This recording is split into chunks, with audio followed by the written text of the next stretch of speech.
has been said that all Norwegians are born with skis on their feet. This may be true or not, but in this beautiful land of snow-covered mountains and slopes, the art of skiing has for ages been a cherished sport, as well as an absolute necessity. Today, the people of Norway ski whenever and wherever they have an opportunity. Their style is copied the world over, and their ski words are used wherever skiers are to be found.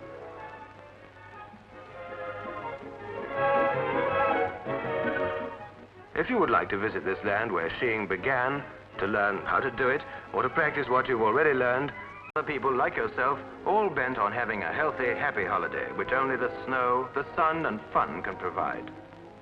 You'll perhaps meet in these pleasant surroundings young people from Australia, New Zealand, South Africa, and indeed from every corner of the British Isles, and all with a common purpose.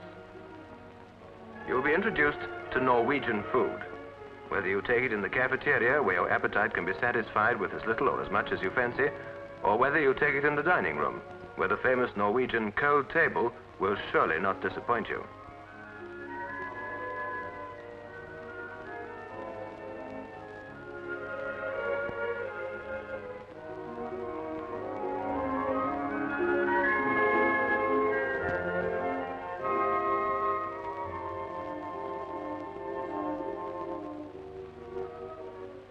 Comes down must go up, and there are many ways of climbing on skis. This is known as the herringbone method, for instance, and you should try it.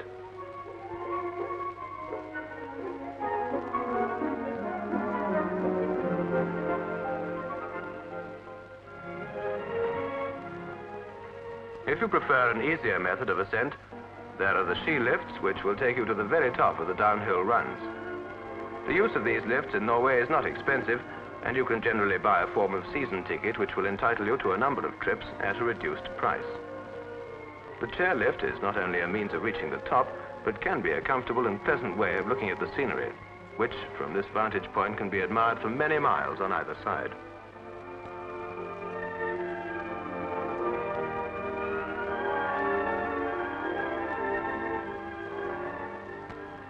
Take a walk before you return from the top, for this has to be learned too. The Norwegians themselves are very fond of ski touring. They will set out in the morning and spend the whole day on skis, much as we would go hiking in the summer. And you can cover a lot of ground this way, and the scenery is constantly changing. Now is the time for a rest in a spot where the sun is warm and the sandwiches and the drinks are welcome interlude. You'll find the instructor a friend as well as a teacher.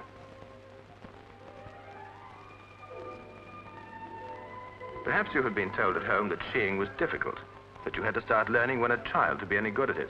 Well, don't you believe it? Ago, the Scots introduced the sport of curling to Norway, and it is now rapidly gaining in popularity. So, if you are a curler, or if you want to learn, here's an ideal opportunity in an ideal setting. These enthusiasts from Scotland seem to get enjoyment as well as exercise from this game, and above all, they will tell you it's a sport which will make you many a good friend, for it's a friendly game.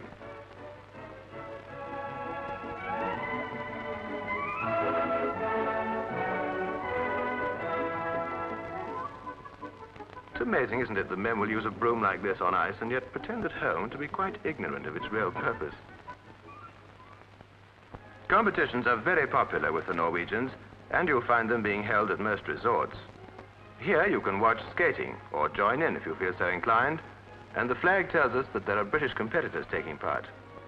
Skating, of course, is not new to you, but there is something about these contests in the open air, perhaps in the evening floodlit, which makes them seem more fitting and the rivalry more keen.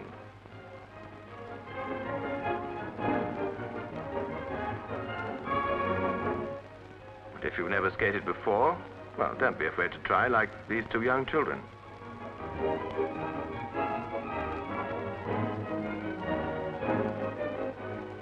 Norway, as one might expect, has given the world many a famous figure skater, and it is popular here both with the performers and with the spectators.